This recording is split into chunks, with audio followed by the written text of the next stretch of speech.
This is an unofficial, fan-made audiobook. All original stories are owned by Wizards of the Coast. If you are enjoying these stories, please consider subscribing to my Patreon over at patreon.com/voxoraculum for some special patron-exclusive content. Thanks. On with the story. The hallway looked like it hadn't been cleaned in years.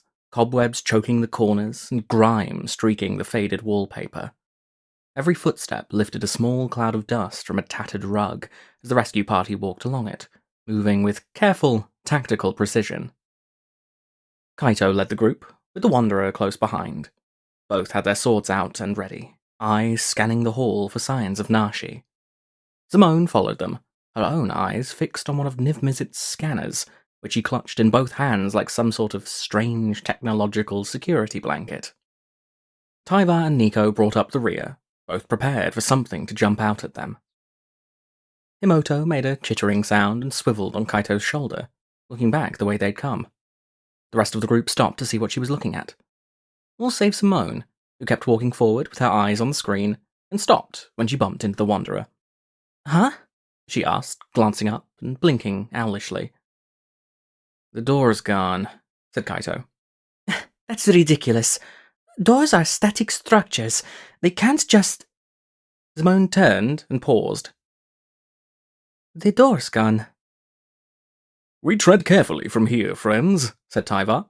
"Predators who hide to hunt are more dangerous than those who come to you directly." They resumed their trek along the hall, walking with even more care than they had before. The corridor widened into a parlour of sorts, the faded wallpaper giving way to peeling vela, patterned with wide-winged moths, picked out in green-grey against the pale rose background. Each moth had multiple eye spots on their wings, creating an eerie sensation of being watched.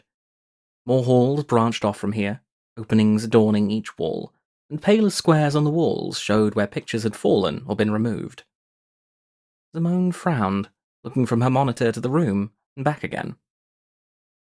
"One of Nashi's drones kept transmitting all the way to the end of the hall," she said.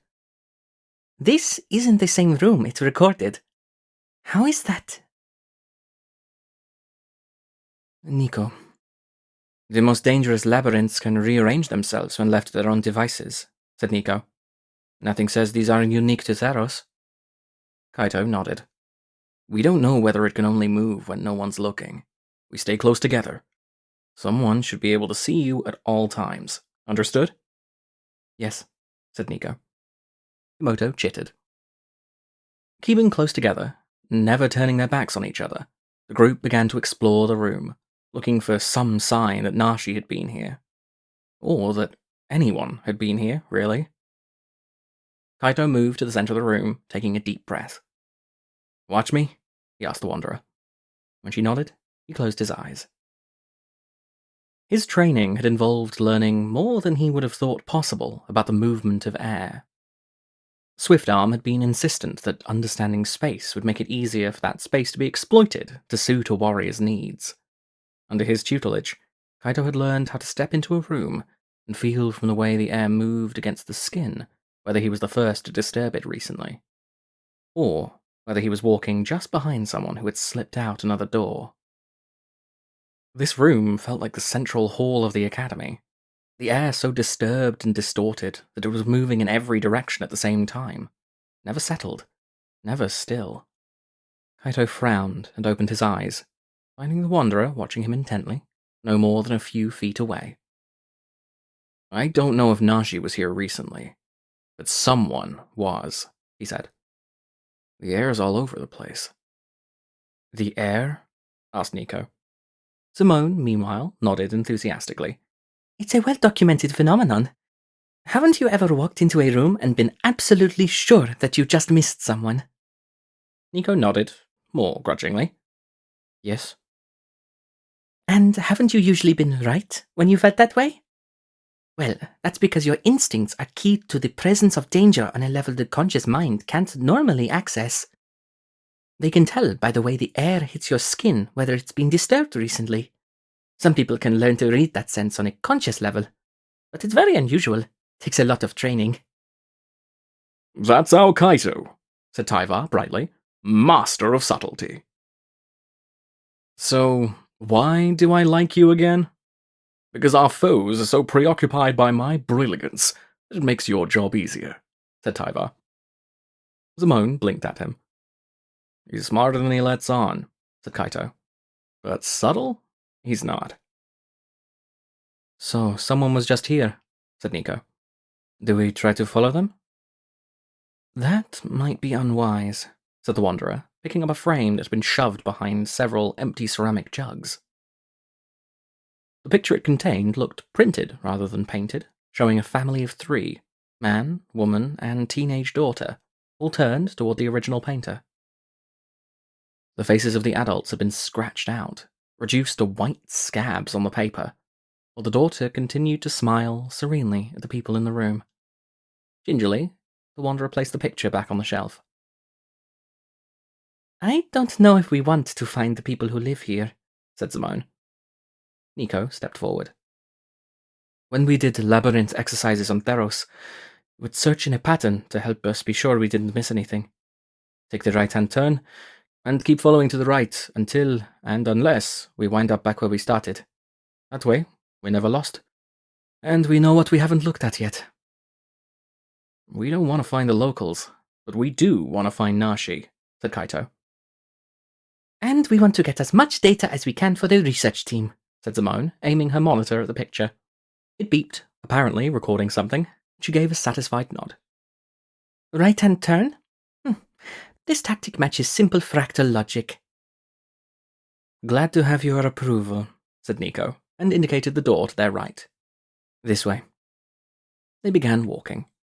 The rest of the group followed, Kaito tense as he waited for the house to change itself again, still unsettled by the feeling of the air against his skin. The room hadn't felt unoccupied when they entered it, and it didn't feel unoccupied now. All his training said that he was leaving an enemy at his back. Still, he walked on. Following Nico's route through the house took them through a nonsensical jumble of rooms, connecting to one another with neither rhyme nor reason. Kitchens leading to bedrooms, bedrooms leading into conservatories. One echoing room seemed to have been constructed to contain an indoor swimming pool that was still half filled with dark, murky water, its surface blooming with algae and broad, improbable water lilies. Their flowers were a bruised pinkish white, like the flesh of a drowned sailor. Nico shivered as they looked at it, turning their face away. This was as far from the wine-dark seas of Theros as they could imagine. They had seen quite a lot during their travels. Their imagination was wide. Barely wide enough to encompass the next room, which lay beyond a set of tall glass doors with moths worked into their metal frames. In the vast space on the other side, an abandoned fun fair loomed with a field of rustling, unharvested corn, ears hanging heavy on their stalks and rotting where they fell. The fun fair bore little resemblance to the travelling games of Theros, but the commonalities were enough to make the tents and rough constructs of wood and steel make sense. Nothing moved there but the wind. We found an exit, said Kaito, beginning to step forward. Simone caught his arm. He stopped to look at her, and she pointed up at the lightless sky. Look, she said, and called a small fractal equation into being, mathematics made magical and manifest. It leapt from her hand, shedding blue and green light as it hung in the air a few feet above their heads. The light it shed wasn't much, but it glinted off distant panes of glass, making it obvious that even this impossible place was part of the house. The rustling of the corn seemed suddenly sinister. If they were indoors, there could be no breeze. Without a breeze, why was it moving? We go back, said the Wanderer firmly. But, began Nico.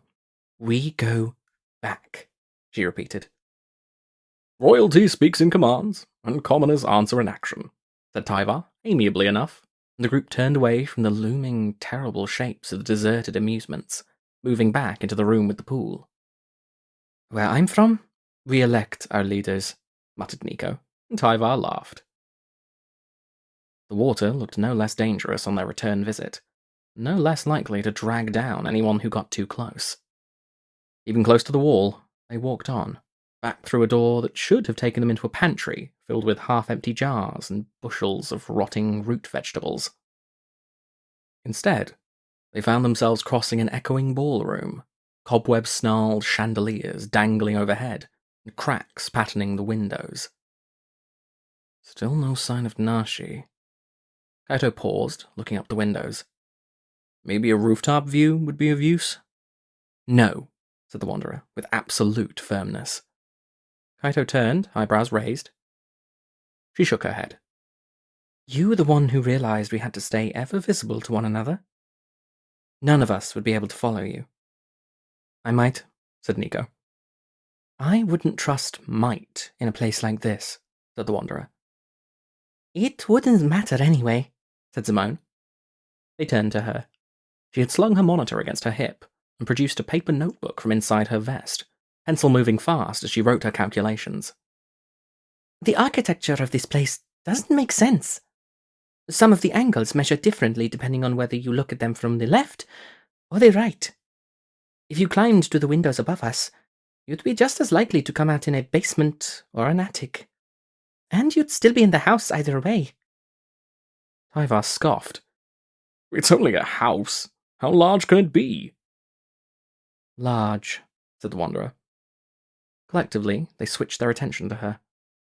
Pressed one hand to her temple, shaking her head. This place is...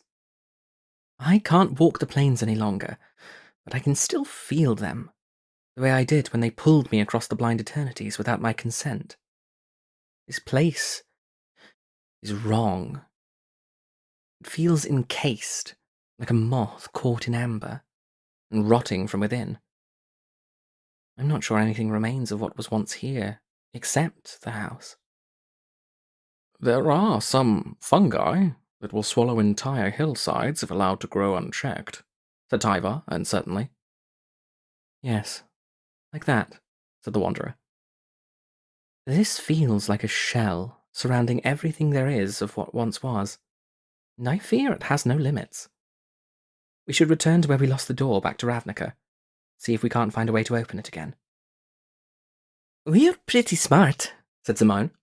Collectively, I mean. I bet we can figure out how to make the door come back. So we backtrack, said Kaito. This way. They began to move, but had only taken a few steps before someone screamed, deeper in the house, beyond one of the left-hand doorways they had been ignoring during their methodical progress. Tyvar jerked to attention, like a hunting hound hearing a huntsman's horn. The voice screamed again. Help me! Help me! Oh, sweet sons, help me! It howled. Tyvar's thin leash on his own heroic urges snapped, and he took off running, shouting, Fear not! I shall save you! Simone's eyes widened. Years of dealing with impulsive Prismari underclassmen had honed her reflexes to a fine point. When someone raced toward danger, it was often down to her to pull them back, so they'd still be alive to pull her back when she started wandering towards danger in a more academic manner. She ran after Tyvar. Come back! She yelled. Tyvar, come back! We have to stay together! Something shattered on the doorway next to her head as she ran through, and the ballroom was gone. It was just her, Tyvar, and the sound of screaming. On the other side of the door was an empty hall.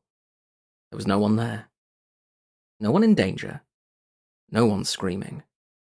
Only Tyvar, slowing in confusion as he registered the lack of someone in need of rescue. Simone caught up to him, putting a hand on his elbow. We have to go back, she said. But I heard. We all did. I think the house is playing tricks. She glanced back over her shoulder and froze, paling. That, or it heard us say we didn't want to split the party, and thought it would make the decision easier for us. Houses don't think, said Tyvar, half laughing as he turned to follow her gaze. Yes, well, apparently neither do elven princes, because here we are, said Simone. Behind them, where the doorway back to the ballroom should have been, was a wall, papered in faded blue, and patterned with more of those ever-present, increasingly ominous moths. These had long, swooping tails on their hind wings, giving the impression that they were melting off the paper. Tyvar stepped cautiously forward, reaching out to touch the wallpaper with his fingertips. He pulled back as soon as he made contact, grimacing. "Solid," he said, looking to Simone. "What do we do now?" Simone shook her head. I don't know. But we're going to need to figure it out. "I thought you never missed," said Kaito, wheeling on Nico, who was staring at their hands in confusion. "Why didn't your shard stop her?" I don't, said Nico. "I never miss." And you didn't, said the Wanderer. The doorway moved as Tyvar passed through it. Not very far, but enough to skew your aim. Simone was already running. She adjusted without thought. This was a trap. "How does a house set a trap?" asked Kaito. I don't know. I have the feeling we don't have long to figure it out. Kaito had started after Simone as soon as the girl began to run, and was now standing several feet away from the others, alone in a sea of faded marble tiles. He frowned. "They'll be back. They have to come back." Do they? Asked Nico. "I trust Tyvar." The man who just ran off into certain danger at the first excuse? Nico shook their head. I saw him try to arm wrestle a giant once, because he thought it would make a good story. He may not worship Bergie, but he's one of hers, no question. I like him, but trust him? To choose safety over glory? I don't think so. The doorway remained empty.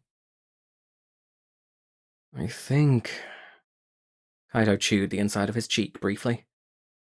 I think we go after them. They can't have gone very far. We need to stay together, said the Wanderer. Kaito turned to flash her a bright, cocky smile. That's why I said we, isn't it? He stepped toward the doorway.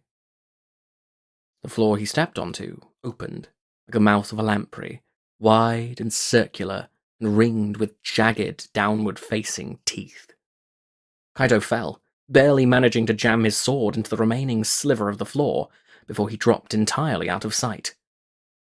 The Wanderer lunged for him, shouting his name as she reached.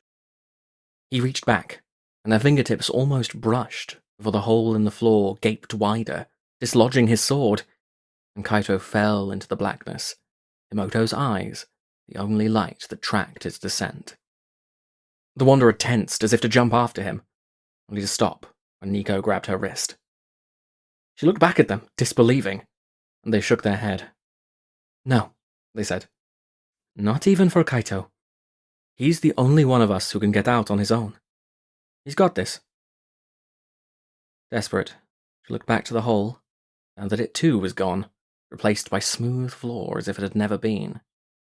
She wrenched her arm out of Nico's grasp, sank to her knees, staring at the smooth tile. But he's alone, she said. He's alone in this house, where everything is wrong and everything is rotting. So we find him, said Nico, offering her a hand up. The Wanderer looked back at their extended hand for a moment, blankly, and took it, and allowed herself to be tugged back to her feet. So we find them all, she said. Tyvar hammered on the wall with both fists, sending up a terrible din and bringing cascades of dust down from the crown moulding at the top of the walls. "Kaito! Nico! Very pleasant swordswoman without a name," he shouted. "Can you hear us?" I don't think they can, said Simone. She had her monitor out again and was facing away from the wall. Tyvar? "What?" Problem? "I feel like we have those in plenty," he said, and turned. They were no longer in a hallway. It had been replaced by a massive, towering library, at least 3 stories in height. Ceiling above them open, a sort of central courtyard shape, show the levels above. Wrought iron railings shaped into moth wings and spreading branches surrounded each layer of the opening, presumably to keep people from falling to their deaths. The walls were lined with shelves, each one groaning under the weight of dusty books, crammed in until no space remained. "It changes when neither of us is looking," he said. Quantum superposition, she replied. At Tyvar's blank look, she explained. It's the observer effect. It holds true in physics, in some forms of magic, too. Some interpretations of the Vorzani conjecture say that the multiverse itself seeks observation in the form of people capable of seeing it from multiple directions at once. I haven't proven it yet, but I'd posit that part of why the opening of connections between planes has been met with a matching decrease in the number of people who can travel them under their own power. The multiverse can remain stable and observed without that investment of resources. Tyvar didn't look any less blank. Simone sighed. It can't change if we're looking. Or at least not as much. I see. He looked back to the wall, relieved to find it was still there, not replaced by a bookshelf for another endless hall. Is there a reason to think this wall is load-bearing in any way? Not that I can see, said Simone. Why? In answer, Tyvar's skin rippled, taking on the hardwood sheen of the floor beneath his feet.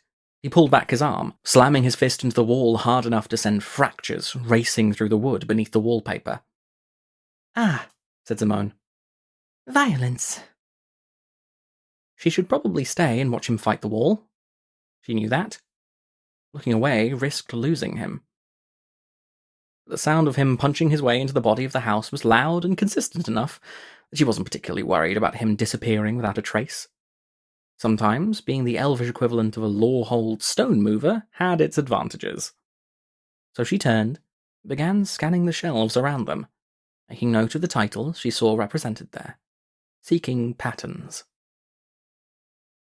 There was a mighty crashing sound, followed by Tyvar's jubilant declaration of, "I'm through! And there's a staircase on the other side. And there's a stairway on the other side." Simone flicked her fingers, unspooling a cascading spiral of energy. Take one end of this with you, she said, pushing it toward him. I'll keep the other one, and hopefully that means we won't lose each other. She should go with him. She knew that. But the books, the lost knowledge of an entire plane, however dangerous, was something she couldn't walk away from easily. Holding tightly to the end of her ribbon of fractal light, she stepped closer to the nearest shelf, trying to decide where to begin. Tyvar frowned a little as he caught the end of Simone's thread, watching her move closer to the books. He knew a lure when he saw one. Many monsters use them to catch their prey, give the appearance of sweetness or something truly desired, and they could take things far too canny to be snared. Simone? Just come back quickly. There's something about the way the floors are layered here that makes me think you won't be gone long. There's something about the way the floors are layered here that makes me think you won't be gone long. Tyvar blinked. Then he shrugged, turning back to the stairs. He tried. Short of picking the young woman up and carrying her with him, or staying trapped where they were, he really didn't see another option. He tied the fractal thread around his wrist, and stepped through the hole he'd opened in the wall and began climbing up. The walls of the stairwell were decorated with painted portraits of ordinary people, humans and elves, which became more distorted and wrong as he continued onward. Teeth extended into fangs, hands into claws, and smiles grew too wide for the faces that wore them, till it seemed like their heads should split in two. Tyvar shuddered and kept walking. After phyrexia, anything which distorted the body without the invitation of its owner transcended horror, becoming a violation of the natural order of things. True, these people could have sought their transformations, but there was a glinting despair in their painted eyes, that made him think they had done no such thing. He walked through a gallery of nightmares. He was well pleased when he saw a doorway up ahead at the next landing. He walked faster. The thread around his wrist extended to stay with him, and as it didn't rebound to flutter uselessly against his skin, he assumed Simone held her end, safe in the library that seemed to be her natural environment.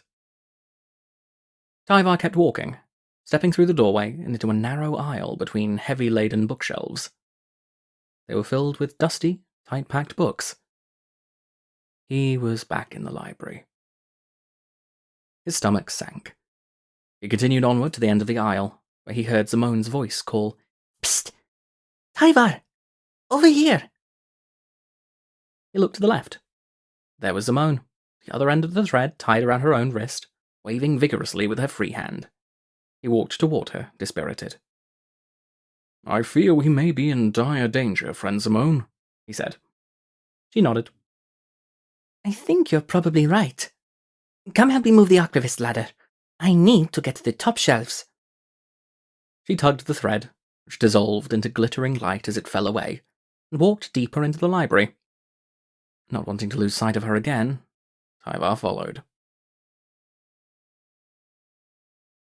Nico and the Wanderer attempted to backtrack their way through the transformed, ever-shifting house, taking the turns that corresponded to the ones they'd taken before, moving with grim purpose through the eerie, unfamiliar rooms.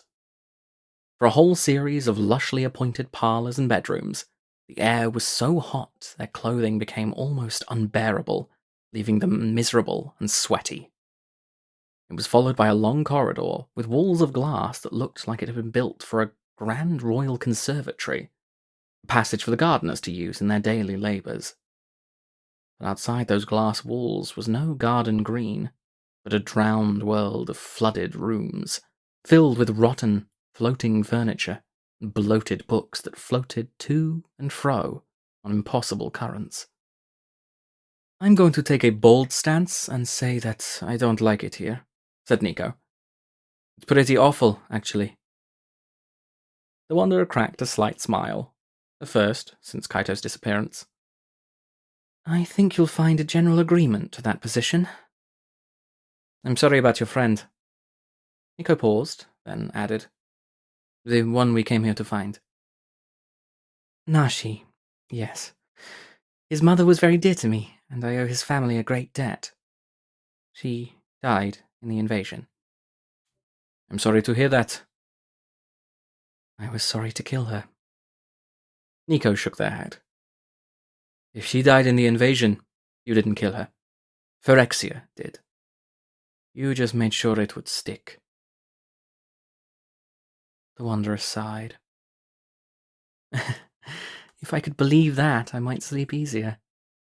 I owe my life to the people of Kamigawa, and she was among the best of them.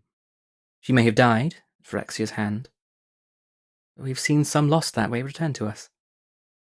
I've been slower in my defense, less determined. She might be with us now. Or Kamigawa might be gone."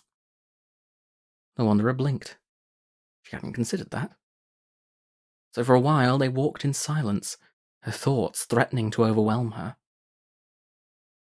A door came into view ahead of them, heavy metal with frosted hinges, entirely out of place in the delicate glass wall.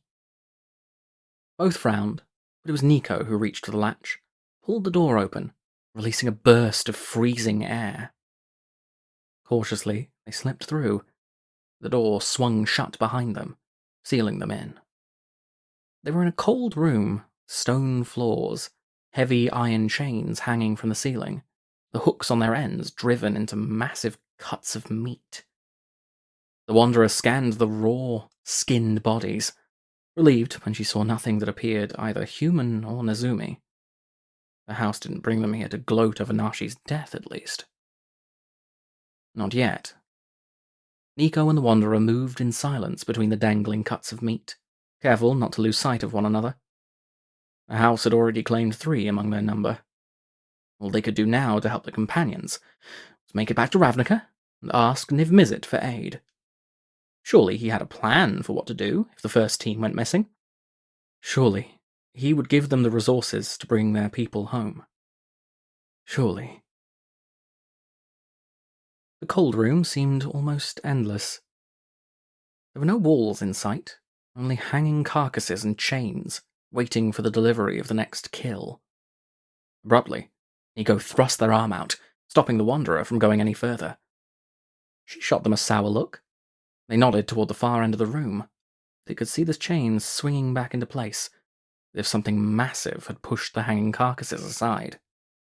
The Wanderer drew her sword, taking up a fighting stance, while Nico pulled several shards of magic out of the air, rotating them above their fingertips. The pair prepared for the battle sure to come, and as such, were entirely unprepared for the hands which reached out from behind them and yanked them hard behind the nearest, hanging, flensed behemoth.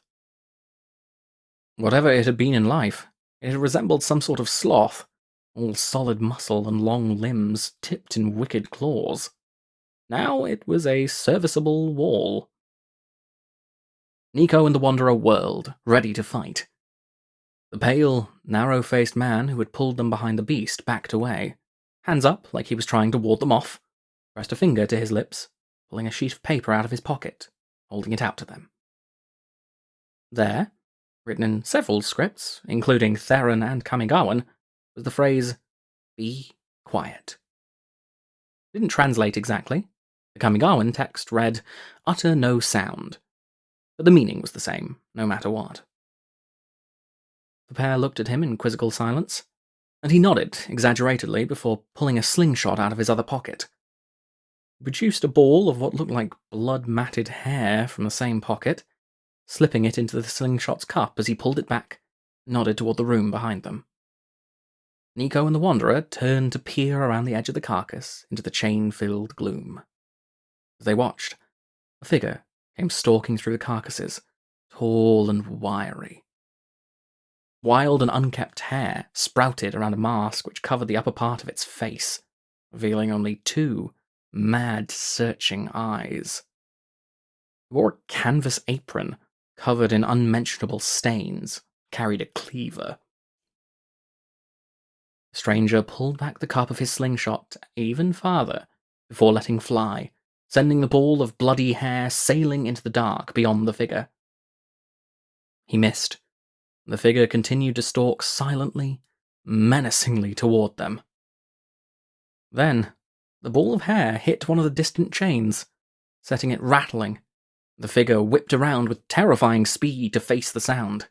It stalked toward the motion, only to step into a bear trap that had been concealed by the fog on the floor. It howled, struggling to free itself. The smell of blood filled the air. The stranger pocketed his slingshot before gesturing for the others to follow him, satisfied look on his face as he slid silently between carcasses. Nico and the Wanderer followed, unsure of what was happening, but seeing no better solution. Finally a door opened, this one polished with a small window set at eye level. The stranger eased it open, and they followed him out to yet another parlour, this one warm, as if to offset the freezing room they'd just escaped. A small fire crackled in the fireplace at one end of the space. The bookshelves were almost empty, clearly looted to feed the fire. "Razorkin," said the stranger. "The ones you find in the flood pits aren't used to hearing sounds not echoing through water. You can distract them, sometimes. That was a big one.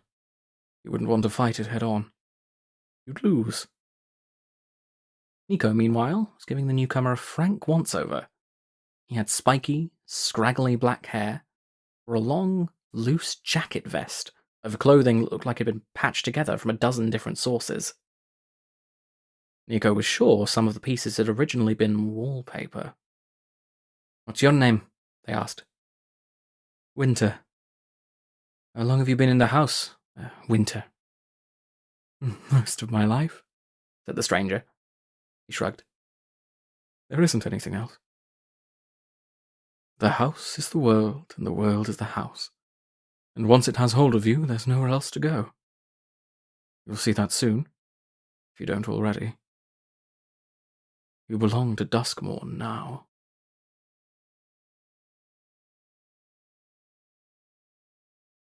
A special thanks to all of my patrons, especially Owen Griffin and the Alexandrites. Thanks for watching and for your continued support.